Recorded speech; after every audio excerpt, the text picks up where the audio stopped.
नमस्कार दोस्तों, रोहित है। मैं उम्मीद करता हूं कि आप लोगों का 71वीं बीपीएससी का तैयारी जम के चल रहा होगा। एक चीज याद रखना, इसके पहले हो सकता है कि तुमको असफलता मिला हो, 69th में मिला हो, 70वीं में मिला हो, पर वह असफलता आपके आत्मविश्वास को कुरेदना नहीं चाहिए। बहुत बार ऐसा होगा कि आप हिम्मत को हार जाएंगे, लगेगा कि अब हमसे नहीं हो पाएगा, अपने आप को समेटने की इच्छा भी नहीं होगी। पर इस चीज को याद रखना हमेशा जीवन में कि जहां से सबकी हिम्मत समाप्त होती है, इतिहास रचने वाले की वहीं से शुरुआत होती है। अगर आपको इतिहास रचना है, अगर आपको अपने लिए, अपने परिवारजनों के लिए करना है, अपने आप को समेटो और यह 2 महीना अपने आप को एकदम झोंक दो, एकदम जो कहते हैं ना कि एकदम जी जान लगा देना, लिविंग नो स्टोन्स अनटर्न्ड वाले कंडीशन में चले जाओ। पर यह इंपॉर्टेंट है कि जो हम मेहनत कर रहे हैं, बहुत ऐसे लोग होंगे जिसको आप जानते होंगे 8 से 10 घंटा प्रतिदिन पढ़ रहा है, मेहनत तो कर रहा है पर रिजल्ट नहीं आ रहा है। मामला बस एक चीज का है मेरे भाई, डायरेक्शन का मामला है। इस बार भी तुम 12 घंटा पढ़ोगे, 15 घंटा पढ़ोगे, और बहुत ऐसे लोग हैं कि भले उनका प्रीलिम्स नहीं निकल रहा है पर वो मेंस रेडी हैं, ऐसे बहुत अच्छा लिखते हैं, मेंस के आंसर राइटिंग बहुत अच्छा किए हैं। This prelims is acting like a bottleneck. तो इसको कैसे करना है, अपनी डायरेक्शन को बदलने की जरूरी है, अपने पतवार को बदलने की जरूरत है, उसको सही दिशा देने की जरूरत है। आप निकाल लेंगे। तो वही हम बोल रहे हैं, जो नए लोग वीडियो देख रहे हैं, बस हमको आपको इतना कहना चाहते हैं, ये जो 70-72 थीम है, हम ये नहीं बोल रहे हैं कि कंप्लीट बहुत हो, आपको 120-25 ला देगा, पर आपको प्रीलिम्स का नैया जरूर पार लगा देगा। जैसे उसी के तर्ज में यह तीसरा वीडियो है। आप जैसे देखिए कि इंपॉर्टेंट पर्सनालिटीज पर क्वेश्चन बीपीएससी खूब पूछता है। जैसे स्वामी सहजानंद सरस्वती से वो पूरा क्वेश्चन पूछता है, तो स्वामी सहजानंद सरस्वती के बारे में हमको पढ़ना ही पढ़ना होगा।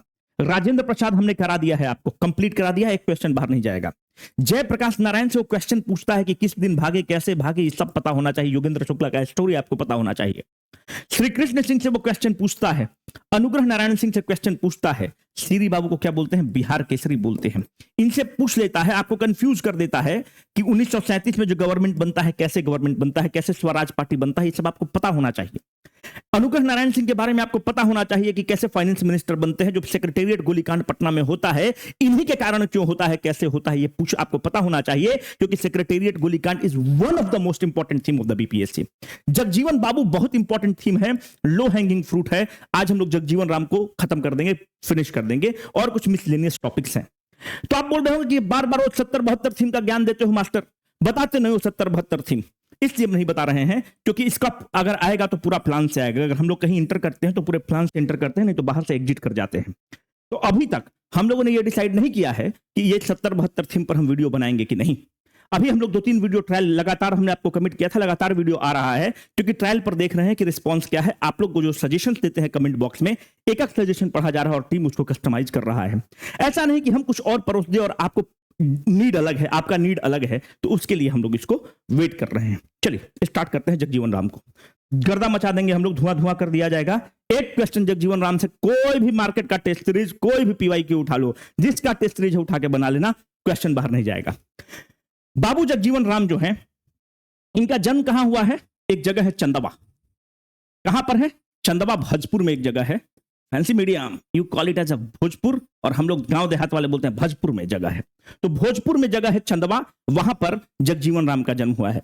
जगजीवन राम को हम लोग कहते क्या हैं? जैसे बिहार के पहले मुख्यमंत्री श्री कृष्ण सिंह को बिहार केसरी कहते हैं, पहले उप मुख्यमंत्री और डिप्टी चीफ मिनिस्टर अनुग्रह बाबू को बिहार विभूति कहते हैं, उसी तरह से इनको बाबूजी कहते हैं। जब हम आपको राजेंद्र प्रसाद पढ़ा रहे थे तो हमने आपको क्या बताया था कि उनको क्या कहा जाता है? उनको आजाद शत्रु कहा जाता है। ये नेम आपसे कभी भी पूछ लेता है। Is this date important? क्यों लिखे हो? एक एक चीज इंपॉर्टेंट है जो दिमाग में, अगर हमारे पास एक लिमिटेड बिट है, अगर उस बिट को इस 5 अप्रैल को अगर लगाने में खर्च कर रहे हैं, तो हम ये देखेंगे कि एग्जाम में कहां प्रस्तुत होगा। 5 अप्रैल को समता दिवस के रूप में मनाया जाता है। अगर आपसे एग्जाम में पूछे कि समता दिवस किसके नाम पर है, तो बाबू जगजीवन राम के नाम पर है। समता दिवस मतलब equality. Why? Jagjivan Ram represents, he was the towering figure of the scheduled caste. एक चीज को तुमको ध्यान रखना होगा कि जब जब अंबेडकर का गांधी और इंडियन नेशनल कांग्रेस से अलगाव होगा, कांग्रेस फटाक से प्रस्तुत करेगी जगजीवन राम को। जब जब कांग्रेस को और जिन्ना में कन्फ्लिक्ट होगा, कांग्रेस फटाक से मौलाना अबुल कलाम आजाद को प्रस्तुत करेगी। इसीलिए जिन्ना कहता है मौलाना अबुल कलाम आजाद को, he is the Congress poster boy, he is the Congress show boy. तो जगजीवन राम को पढ़ना होगा, क्योंकि इनकी परवरिश बिहार में हुई है, इनका कर्मभूमि बिहार रहा है। और इसी जगजीवन राम की जो बेटी है उनका नाम है मीरा कुमार। मीरा कुमार स्पीकर थी, यूपीए का सरकार था। मीरा कुमार कहां को रिप्रेजेंट कर रही हैं? सासाराम कॉन्स्टिट्यूएंसी से जीतकर जब गई थी तो वो बनी थी इंडियन नेशनल कांग्रेस से। इनका बेटा है अंशुल कुमार, जो पटना से इस बार 2024 का चुनाव लड़ा था रविशंकर प्रसाद के खिलाफ। हाईली एजुकेटेड पर्सन है। अब ध्यान से देखो, अगर एक जो थीम बहुत इंपॉर्टेंट है उसमें क्वेश्चन तुमसे पूछता है, कॉन्स्टिट्यूएंट असेंबली से लेकर पूछता है, it is one of the most important theme, तो हम लोग देखेंगे क्यों इंपॉर्टेंट हो गया constituent assembly. Babu Jagjivan Ram was the member of the constituent assembly. तो हम यहीं पर अगर रुक जाए तो आपके साथ बेईमानी है, चिटिंग है। हम लोग को जानना होगा कि और कौन कौन मेंबर थे कॉन्स्टिट्यूएंट असेंबली में। कॉन्स्टिट्यूएंट असेंबली के टोटल मेंबर कितने? 389। तो क्या सब लोग इलेक्टेड थे? नहीं, कुछ लोग इलेक्टेड थे, कुछ लोग नामित थे। नामित कौन थे? वो जो प्रिंसली स्टेट, ग्वालियर घराना, फलनवा घराना, प्रिंसली स्टेट से लोग नामित थे। जो प्रिंसली स्टेट से नामित थे उनकी संख्या कितनी थी? 93। 389 में से 93 घटाओ 296, 296। तो इसका मतलब कि जो कॉन्स्टिट्यूएंट असेंबली के सदस्य थे वो पार्टली नॉमिनेटेड थे, पार्टली इलेक्टेड थे। अब यहां पर देखो, जो संविधान सभा जो बनता है, हमको पहले यह पता होना चाहिए कि संविधान सभा किस आर्टिकल के तहत बनता है। कोई कानून आता है, क्या आता है? देखो, एक कैबिनेट मिशन बनता है, उस कैबिनेट मिशन के तहत कॉन्स्टिट्यूएंट असेंबली बनता है। तो कैबिनेट मिशन में कौन कौन आता है? हम ये मानकर चलते हैं कि अगर तुमको नहीं भी पता होगा तो तुमको रिवीजन कराना बहुत जरूरी है। सर स्टैनफोर्ड क्रिप्स आएंगे, एवी अलेक्जेंडर आएगा, पेंथिक लॉरेंस आएंगे। कैबिनेट मिशन कहता है कि कॉन्स्टिट्यूएंट असेंबली बनेगा। उस कॉन्स्टिट्यूएंट असेंबली में 389 मेंबर्स हैं, partly elected, partly nominated member है। Now the question boils down to how many members were there from the Bihar. The question is 36 member है बिहार के। उसमें एक मेंबर कौन है? बाबू जगजीवन राम। मेरे भाई, तो और मेंबर्स कौन है? तुमसे क्वेश्चन पूछता है। संविधान सभा की जो पहली बैठक होती है वह होती है 9 दिसंबर 1946 को। जब 9 दिसंबर 1946 को पहली बैठक हो रही है तो कौन बन रहे हैं इसका इंटरिम अध्यक्ष? सच्चिदानंद सिन्हा। कहां के हैं? बिहार के हैं। क्यों सच्चिदानंद सिन्हा को बनाया जाता है? क्योंकि सीनियर मोस्ट मेंबर है और जेबी कृपलानी कहते हैं कि let us follow the French tradition and make the senior most member as the head और the chairman of the constituent assembly. दूसरी बैठक फिर क्या हो रहा है? 11 दिसंबर 1946 को अजात शत्रु जो हैं बाबू राजेंद्र प्रसाद को कॉन्स्टिट्यूएंट असेंबली का चेयरमैन चुन लिया जाता है। 13 दिसंबर 1946 को हम पहले बता चुके हैं पर फिर तुमको रिपीट करेंगे क्योंकि बहुत इंपॉर्टेंट है। 13 दिसंबर 1946 को ऑब्जेक्टिव रिजोल्यूशन ड्राफ्ट और प्रस्तुत कौन करता है? पंडित नेहरू प्रस्तुत करते हैं। And this takes the form of preamble, प्रस्तावना का रूप ले लेता है। मेरे भाई, यहां पर याद रखना होगा कुछ नाम को जो बिहार को रिप्रेजेंट करते हैं, जो 36 मेंबर हैं, उसमें एक जो बहुत बड़ा नाम है वो है सच्चिदानंद सिन्हा।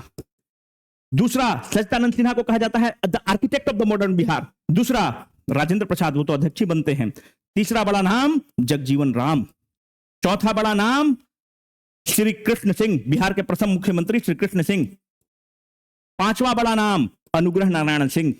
अब यहां पर एक क्वेश्चन बहुत ही पिक्यूलियर बन जाता है। अनुग्रह नारायण सिंह बिहार के पहले डिप्टी चीफ मिनिस्टर हैं, वित्त मंत्री हैं। अनुग्रह नारायण सिंह का बेटा है सत्येंद्र नारायण सिंह। जो सत्येंद्र नारायण सिंह है, इनको क्या कहा जाता है? छोटे साहब कहा जाता है। छोटे साहब कहा जाता है। सत्येंद्र नारायण सिंह बाद में जाकर बिहार के मुख्यमंत्री भी बनेंगे। तो अगर एग्जाम में क्वेश्चन पूछे कि बिहार का कौन ऐसा व्यक्ति है जो बाप और बेटा दोनों कॉन्स्टिट्यूएंट असेंबली का मेंबर है, तो वो है अनुग्रह नारायण सिंह एंड द सत्येंद्र नारायण सिंह। इसी सत्येंद्र नारायण सिंह का बेटा है निखिल कुमार। जो निखिल कुमार है दिल्ली के पूर्व पुलिस कमिश्नर रहे हैं, आईपीएस रहे हैं। ये जो निखिल कुमार है नागालैंड और केरल के राज्यपाल रहे हैं।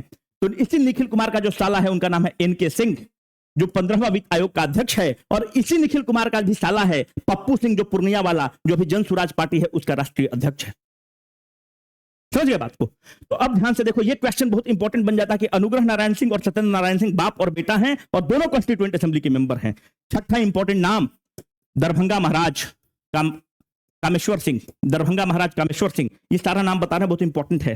सातवां जगत नारायण लाल। तो आप बोलेंगे कि आप 36 रटवाएंगे क्या मास्टर? नहीं भाई, 36 नहीं रटवाएंगे। जितना नाम तुमको बता दिए ये तुमको ऑप्शन एलिमिनेट करने में हेल्प करेगा। तो जो पीवाईक्यू नहीं देखा होगा उसको लग रहा है क्या पढ़ा रहा है बे, इसमें कुछ नहीं समझ में आ रहा है, यही सब नाम से एलिमिनेट हो जाएगा तुम्हारा आंसर, है ना? इसी में से क्वेश्चन घुमा लेता है।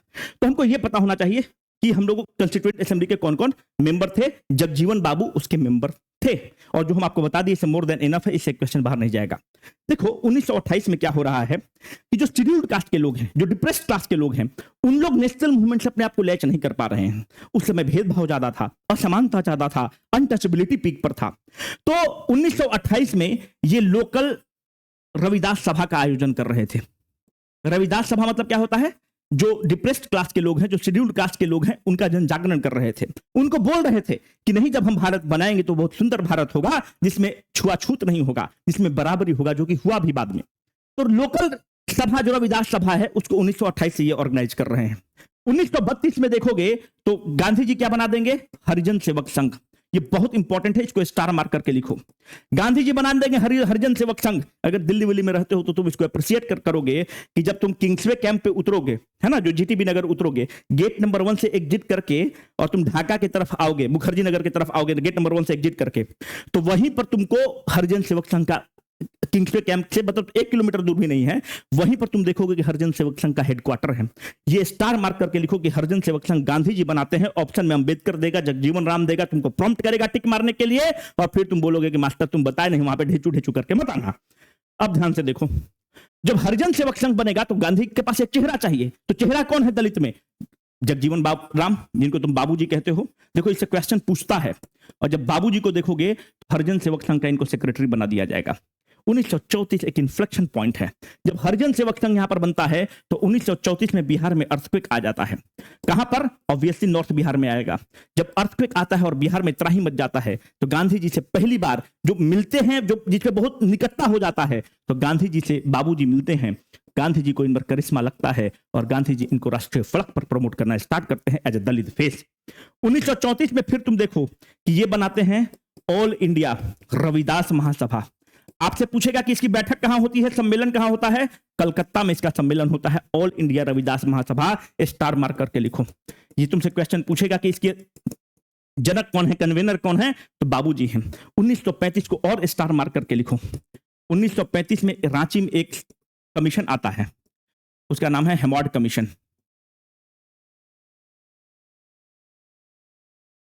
हेमॉड कमीशन पहली बार दलित का वोटिंग राइट की बात करता है। तो दलित के वोटिंग राइट का मांग करने कौन जाता है, बाबू जगजीवन राम जाते हैं। कहां पर, रांची में। किसके समक्ष, हेमॉड कमीशन के समक्ष। बहुत इंपॉर्टेंट है, स्टार मार्क करके लिखो कि रांची में जाते हैं। हेमॉड कमीशन में पहली बार दलित राइट्स की बात की जाती है कि हमको दलित को राइट दीजिए, वोटिंग राइट्स, है ना। अब देखो इंटरिम सरकार बनता है। जब इंटरिम सरकार बनेगा तो इंटरिम सरकार में जगजीवन राम कौन से मिनिस्टर रहेंगे, he was the labour minister. ध्यान रखना, इंटरिम सरकार one of the important theme है, वहां से क्वेश्चन पूछता है। तो इंटरिम सरकार में कौन क्या क्या है, अब यहां पर देखो जो तुमको याद करना है। राजेंद्र प्रसाद पहले बता चुके हैं, agriculture and the food minister हैं इंटरिम सरकार में, ये मैग्रो हिल किताब से लिए हुए हैं। जगजीवन राम ये दोनों बिहार के हैं, लेबर मिनिस्टर रहे हुए हैं। और जो तुमसे क्वेश्चन पूछता है, मिनिस्टर ऑफ फाइनेंस पूछता है, तो याद रखना कि मुस्लिम लीग साथ में इंटरिम सरकार बनाता है, तो मुस्लिम लीग कोटा से लियाकत अली खान थे। जो चौथा नाम याद करना है वो जोगेंद्र नाथ मंडल का याद रखना, ये कानून मंत्री थे और मुस्लिम लीग कोटा से थे, और एग्जाम में क्वेश्चन घुमा सकता है तुम्हारे लिए। तो जो तुमको याद रखना है, राजेंद्र प्रसाद, जगजीवन राम, लियाकत अली खान, जोगेंद्र नाथ मंडल को स्टार मार्क करके कर लो, क्योंकि तुमको लगेगा कि हिंदू हैं और लेकिन मुस्लिम लीग कोटा से जाते हैं और लॉ मिनिस्टर बनते हैं। दूसरा, यहां पर तुम देखो कि पहले तो वेभल इसका प्रेसिडेंट बनेगा, वेभल के बाद फिर माउंटबेटन आ जाएगा। ये जो बनते हैं जवाहरलाल नेहरू, ये क्या बनते हैं, प्राइम मिनिस्टर बनते हैं। और यही जो प्राइम मिनिस्टर है that was equivalent to the vice president of the executive council, vice president of the executive council. तो president of the executive council कौन रहता है, पहले वेभल रहता है, बाद में फिर माउंटबेटन बन जाता है, ये पता होना चाहिए। पटेल का भी थोड़ा सा ध्यान रखो कि home affairs, information and the broadcasting मिलता है, और एक असफ अली का ध्यान रखना कि इनको रेलवे एंड द ट्रांसपोर्टेशन मिलता है। I know it is difficult, पर आपको ध्यान रखना होगा क्योंकि एग्जाम में से क्वेश्चन पूछता है, थोड़ा सा रटिफिकेशन करना होगा। थोड़ा सा और आगे बढ़ते हैं हम लोग। अब देखो, जब 1952 में चुनाव होगा तो जगजीवन राम कहां से चुनाव जीतेंगे, सासाराम से। तुमको पता होना चाहिए कि सासाराम क्या है, रिजर्व्ड सीट है, रिजर्व्ड सीट है।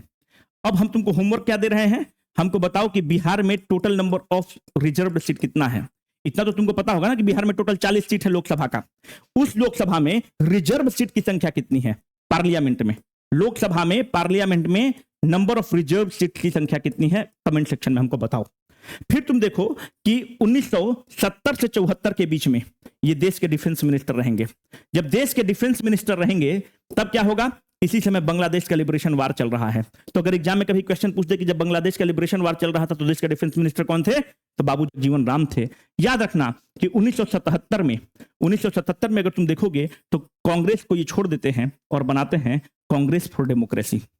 जो कांग्रेस फॉर डेमोक्रेसी है किसके साथ मिलकर बनाते हैं, तो एक है हेमवती लाल बहुगुणा, जगजीवन राम, और तीसरा जो नाम है उनका नाम है तथागत सतपति की मां से नंदनी सतपति, उड़ीसा वाली। तथागत सतपति बहुत बड़ा नेता है। नंदनी सतपति जो बीच में पार्लियामेंट से, जानते हो कहां से जीता सतपति, धेन कनाल से चुनाव जीतता था और रिकॉर्ड वोट से जीता था बीजेडी से, पर आपने छोड़ दिया, बोला कि भाई अब हम पत्रकारिता करेंगे, बहुत दिन हुआ नेताई। एक चीज याद रखना कि गांधी को तुमको जितना भी क्रिटिसाइज करना होगा करना, पर एक चीज को मान के चलो, कुछ लोग कहता है कि गांधी जी संत हैं, पर कुछ लोग को तुम देखना कि गांधी जी बहुत प्रैग्मेटिक अपने अप्रोच में दिखेंगे। जब जब अंबेडकर से उनकी मतभेद होगी जगजीवन राम आगे जाएंगे। जब जब जिन्ना से मतभेद होगा बोलेंगे कि तुम थोड़ी हो मुसलमान का नुमाइंदगी करने वाले, मौलाना अबुल कलाम आजाद को प्रस्तुत करेंगे। तो गांधी जी अपने आप में एक महफिल थे। एक लाइन उन पर बहुत फिट करता है कि मैं फर्द नहीं हूं महफिल की, एक मुकम्मल महफिल हूं, महफिल न रहेगी महफिल फिर, गर मुझको उठाया महफिल से। तो अगर गांधी जी को अगर इंडिया के फ्रीडम स्ट्रगल से तुम बाहर कर दोगे तो फिर फ्रीडम स्ट्रगल अपना ऑरा खो देगा, अपना करिश्मा खो देगा। गांधी कभी आपको प्रैग्मेटिक दिखेंगे, कभी आइडियोलॉजिकल दिखेंगे, कभी गांधी जी पीछे हटते हुए दिखेंगे, कभी गांधी जी हाथ पकड़ते हुए दिखेंगे, कभी गांधी जी गर्दन दबाते हुए दिखेंगे। तो गांधी को समझना पड़ेगा। और गांधी बहुत इंपॉर्टेंट थीम है। एक उदाहरण के तौर पर हम इसको खत्म करना चाहते हैं। गांधी जी और टैगोर के पढ़ोगे तो तुमको मजा आ जाएगा। तुम देखना कि आज के परिप्रेक्ष्य में और पहले के परिप्रेक्ष्य में कितना अंतर था। जब नन कॉपरेशन मूवमेंट के लिए गांधी जी जाते हैं, बोलते हैं कि गुरुदेव हमको आपका आशीर्वाद चाहिए, आपका समर्थन चाहिए। गुरुदेव बोलते हैं कि नहीं, हम तुम्हारा समर्थन करेंगे। आज के डेट में अगर आप किसी से दो बात थोड़ा सा आप उसे अगेंस्ट बोल दीजिए तो मन मुटाव कर लेता है। गांधी जी निकलते हैं और पहला स्टेटमेंट देते हैं कि this poet lives in the magnificent world of his own creation. ध्यान से लाइन सुनिए, this poet lives in the magnificent world of his own creation, his world of ideas. ये आदमी को कोई भी जमीनी हकीकत पता नहीं है, नन कॉपरेशन मूवमेंट का विरोध कर रहा है, ये बस किताब कॉपी में व्यस्त है, अपने पोएट्री में व्यस्त है। उसके बावजूद Rabindranath Tagore used to keep Gandhi in his highest esteem. तो ये था पहले के लोग, है ना। अब 2-3 काम है जो आपको करना होगा। पहला, आप हमको कमेंट करके बताएंगे कि सर क्या स्थिति है। कमेंट में आप हमको बताइएगा कि इस तरह का वीडियो आप चाहते हैं, आप और क्रिस्प चाहते हैं कि थोड़ा सा एक्सपेंशन चाहते हैं। जो 70-72 थीम है अभी हम लोग बस देख रहे हैं कि आपका रिस्पांस कैसा है। अगर आप लोग पास सही जा रहा है तो इसको और हम लोग कस्टमाइज करेंगे, ट्रिम करेंगे। आपके कमेंट का इंतजार रहता है। एक कमेंट हम लोग पढ़ते हैं, उसका फीडबैक लेते हैं, उसको ट्रिम करते हैं। उस 70-72 थीम शेड्यूल के साथ हम लोग लेकर आ जाएंगे। आप लोग साइंस के लिए मर रहे हैं, अभी हम अपने पेड कोर्स में साइंस पढ़ा रहे हैं, केमिस्ट्री पढ़ा रहे हैं, गर्दा मच रहा है, सोप डिटर्जेंट वगैरह, तो आप निश्चिंत रहिए, हम साइंस का आपको जो इंपॉर्टेंट थीम है उसको जरूर पढ़ा देंगे। अब 2-3 चीज है जो आप लोग, जो अब बाहर के लोग हैं, आप नहीं देखना चाहते हैं तो आप छोड़ दीजिए। अब यहां तक आपका हो गया। पहला, हम आपको प्रिस्क्राइब करेंगे कि आप तर्कस पीवाईक्यू लीजिए। उसके लिए बहुत ही आप लोगों के लिए धन्यवाद है। अमेजन पे ये बेस्ट सेलर चल रहा है क्योंकि इसमें सीसी वगैरह सबका है, एओ वगैरह सबका है, जुडिशियरी असिस्टेंट इंजीनियर वगैरह सबका है। हम इसलिए बता रहे हैं क्योंकि हिंदी मीडियम वाले थोड़े से हमसे नाराज हैं। भाई बस 2 से 3 दिन दे दो, प्रिंट में है, मैग्रो हिल से ही आ रहा है, तुमको मिल जाएगा। ठीक है, तो ये प्रमोशन के लिए हम नहीं इस्तेमाल करें, आप लोग स्किप कर सकते हैं। ठीक है, तो हिंदी मीडियम वाले आप लोग के लिए अवेलेबल हो जाएगा। 2 से 3 दिन दे दो, हम समझते हैं कि डिले हो गया है पर तुम्हारे पास अवेलेबल रहेगा। इंग्लिश मीडियम वगैरह के लिए अमेजन सब जगह अवेलेबल है, उससे सवाल जरूर बनाओ, उसके एक्सप्लेनेशन को जरूर पढ़ना। दूसरा जो तुम्हारा डिमांड है करंट अफेयर्स का, तो हमने बता ही दिया है कि करंट अफेयर्स का हमारा कोई प्लान नहीं था लाने के लिए, पर तुम लोगों का इस तरह का डिमांड था पिछली बार को देखकर कि सर लेकर आइए। तो इसमें हम तुमको प्रिंटेबल नोट्स भी देंगे और वीडियो भी देंगे, हम ही देंगे। ठीक है, 349 रुपया में है। ठीक है, अब इससे ज्यादा कम नहीं किया जा सकता है ना। हम लोग महल इससे नहीं बनाते, पिज्जा का दाम है। इसको करंट अफेयर्स बहुत जल्द लेके आ रहे हैं। तीसरा जो तुम्हारा डिमांड हो रहा है मोमेंटम किताब के लिए, जो साइंस वाला किताब है वो प्रिंट में है, कल आ जाए परसों आ जाए, तुम्हारे पास अवेलेबल होगा। This will be the master book for the science, ये तुम मान के चल लो, है ना। चौथा, अस्त्र का बार बार आपका डिमांड हो रहा है। अस्त्र में 6000 प्रश्न है, जिसमें 1 लाइनर है, कंसेप्चुअल है, सब कुछ है। आज रात तक मुखर्जी नगर में अवेलेबल हो जाएगा, बुक शॉप पर, बुक वर्ल्ड वगैरह पर, सब पे होगा। कल या परसों से, कल तो पूरा दिल्ली में अवेलेबल होगा, परसों से पटना में अवेलेबल हो जाएगा। अस्त्र 6000, इसमें 6000 MCQ हैं, इसको तुम बना सकते हो। इसमें हम लोग क्या कर रहे हैं कि इसमें तुमको वीडियो सॉल्यूशन भी देते रहे हैं। उसमें एक QR कोड रहेगा, उसको स्कैन करोगे तो तुमको वीडियो सॉल्यूशन भी दे देंगे। ये हो गया प्रचार प्रसार की बात, है ना। अब ध्यान से देखो, कमेंट पे आ जाओ, हमको कमेंट करके बताओ कि चाहते हो, कैसे चाहते हो। जिस तरह से क्रिस्प बता रहे हैं वैसा ही तुमको चाहिए कि नहीं सर थोड़ा सा लॉन्ग वीडियो बनाइए, है ना। और शेड्यूल बता दो कि कब कब चाहते हो, एक दिन में 2 वीडियो चाहते हो कि एक दिन में 1 वीडियो चाहते हो। कोई और सुधार की गुंजाइश है तो ये भी बता दो कि ये कर लीजिए, अच्छा रहेगा। अगर आपका सुझाव जैसा रहेगा उसके अनुरूप हम लोग काम करेंगे। अगर पसंद आपको आएगा, हमको लगेगा कि ठीक है, तो हम लोग इसको कंटिन्यू करेंगे। पीछे बिल्कुल नहीं हटेंगे। अगर आप पीछे नहीं हटने को तैयार हैं तो। Signing off for the day, Rohit.